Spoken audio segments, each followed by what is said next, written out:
Hello mga ka-Lynxes! Welcome sa pinakalingaw, pinakagahi ug pinakakusog nga chikahan sa tibuok CSM. This is Infinitum's CatChat where rapid fire meets quick results is KASAMA Elections. And for today's CatChat episode, we have a guest na gusto mo take lead sa CSM Student Council.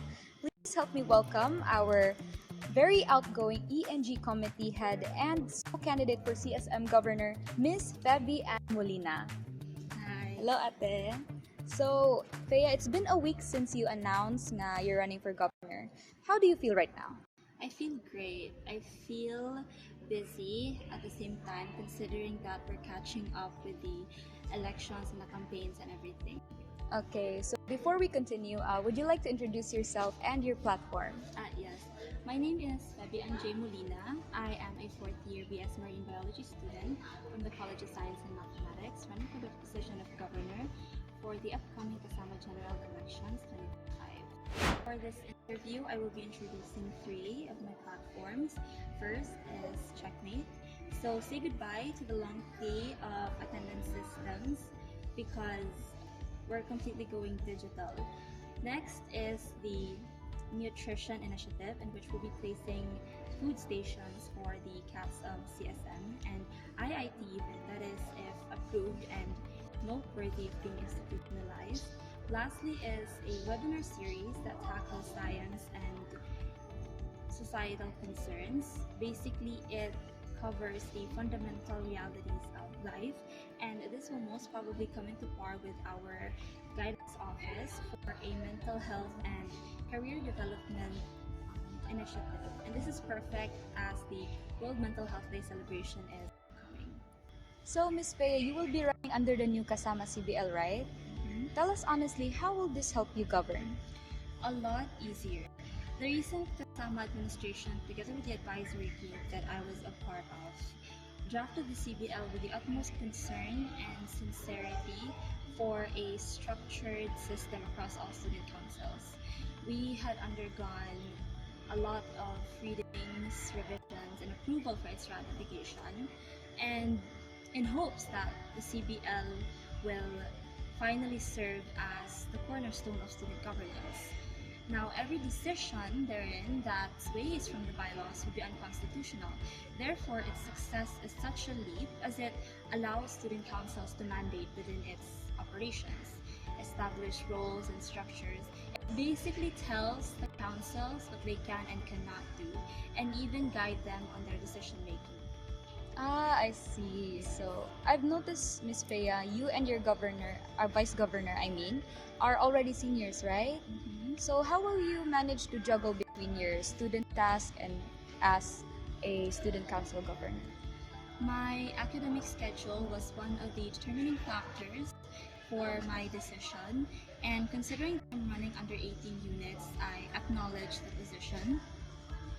I feel like also, nonetheless, that it's not about time management or the burnout kind of conversation. I feel like it's how the commanding officer is able to delegate tasks and to distribute efficient workload for his or her constituents, putting every single officer into use. I see. Okay, so enough with the serious talk. Now let's test your Lynx instinct with Fast Talk CSM edition. Are you ready, ate? No. Okay, first question. 7:30 a.m. class or 7:30 p.m. class? A 7:30 a.m. class. Okay, best place to study, CSM library or main library? The main library. In-person meeting or online meeting? I prefer in-person meetings. Pinakahago nga SC committee? I would most probably say the renamed Publications Committee, the Multimedia Management Committee. Okay, SC responsibilities or class responsibilities? Considering that I'm running for such a high position in the council, I'd put the SC responsibilities first. Okay, what is your stance on flood control projects?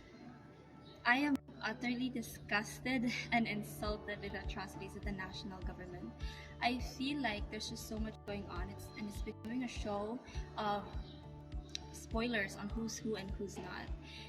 However, I do hope that with the fiscal mismanagement and malversations coming into light, I hope that this puts the Filipino people free from the illusion that if they ever think that that kind of governance will ever treat us fairly, then they're lying to themselves.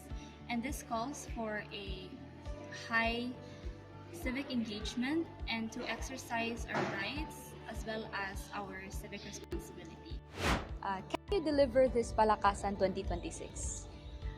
I have the trust and the strength of my co-officers and acknowledge whatever weakness there may be. I hope so. I really do hope so, considering that I was also the Ethics and Grievance Chairperson by the time CSM won first runner-up in the Palakasan 2025. And prior to that, I do believe that we should focus on long-term initiatives rather than short-term wins. Alright, last but not the least, what can you promise as our governor? I can promise to implement measurable and equitable initiatives, be an advocate for relevant and timely societal concerns, as well as to implement the interests of the CSM people that are accomplishing and inclusive for the college community. Thank you. Okay, thank you so much, Ms. Fea. Yes, thank you so much. Now, Lynxes, we encourage you to exercise your right to vote this October 2 to 3 to pick the next student leaders who will influence our future as IITians. Once again, I am Uriel Nemeño, bringing you your Purr-fect podcast. See you on our next episode.